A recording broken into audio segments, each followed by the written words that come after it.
नमस्कार दोस्तों। चलिए कहानी को स्टार्ट करते हैं, जिस कहानी का नाम है अंतिम इच्छा क्या है। कहानी को स्टार्ट करने से पहले मैं आपसे कहना चाहूंगा कि मेरे चैनल को सब्सक्राइब कर दीजिए और अपने दोस्तों में शेयर भी कर दीजिए ताकि आपको दोस्तों को भी ये कहानी सुनने को मिले। तो चलिए कहानी को स्टार्ट करते हैं। बहुत समय पहले की बात है कि एक राजा साहब थे और उनकी बहुत बुजुर्ग माता थी। वो बहुत ही बुजुर्ग हो चुकी थी। एक बार वो बहुत ही बीमार पड़ गई। उन्हें लगा कि अब वो सीधे ही मर जाएंगी। उन्हें आम से बहुत ही प्यार था, इसलिए वो जीवन के अंतिम दिनों में आम दान करना चाहती थी। सो उन्होंने राजा से ब्राह्मणों को आम दान करने की इच्छा प्रकट की। वो समझती थी कि इस प्रकार दान करने से उन्हें स्वर्ग की प्राप्ति होगी। सो कुछ दिन बाद राजा की माता अपनी अंतिम इच्छा पूरी किए बिना ही मर गई। उनकी मृत्यु के बाद राजा ने सभी विद्वान ब्राह्मणों को बुलाया और अपनी माँ की अंतिम इच्छा को पूरी न होने की इच्छा बताई। कुछ देर तक चुप रहने के बाद ब्राह्मण बोले, यह तो बहुत ही बुरा हुआ महाराज। अंतिम इच्छा ना पूरी होने के दशा में उन्हें तो मुक्ति ही नहीं मिल सकती, वो प्रेत योनि में भटकती रहेंगी। महाराज, आपको उनकी आत्मा की शांति के लिए उपाय करना चाहिए। तभी महाराज ने उनसे अपनी माता की अंतिम इच्छा की पूर्ति का उपाय पूछा।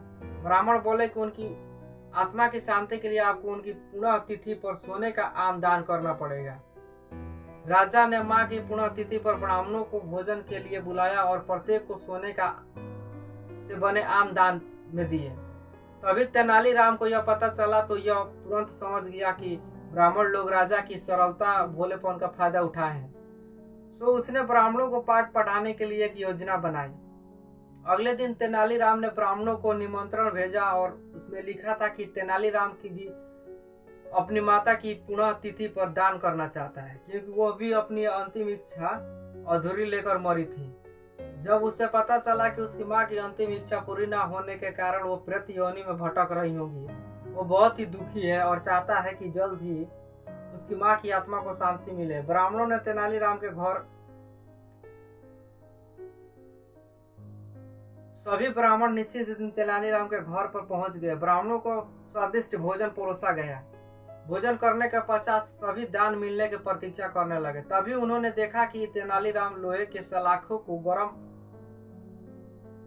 कर रहा है। पूछने पर तेनालीराम बोला, मेरी माँ को बहुत ही बड़े बड़े फोड़े हैं, वो फोड़े से परेशान थी। मृत्यु के समय उन्हें बहुत ही तेज दर्द हो रहा था।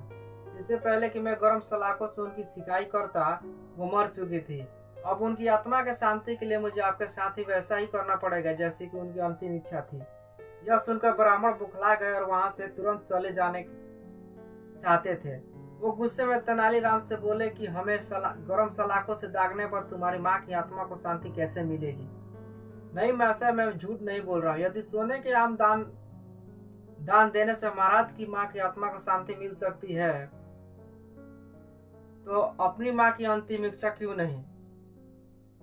यह सुनते ही ब्राह्मण समझ गए कि तेनालीराम क्या कहना चाहता है। वह बोले कि तेनालीराम, हमें क्षमा करो, हमें सोने के आम जो मिले वो हम तुम्हें दे देते हैं। तेनालीराम ने सोने के आम लेकर ब्राह्मणों को जाने दिया, परंतु यह लालची ब्राह्मण ने सारी बात राजा को जाकर बता दी।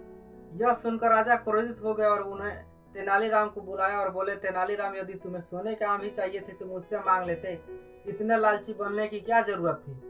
महाराज ने तेनालीराम ने महाराज से कहा कि महाराज, मैं लालची नहीं हूँ।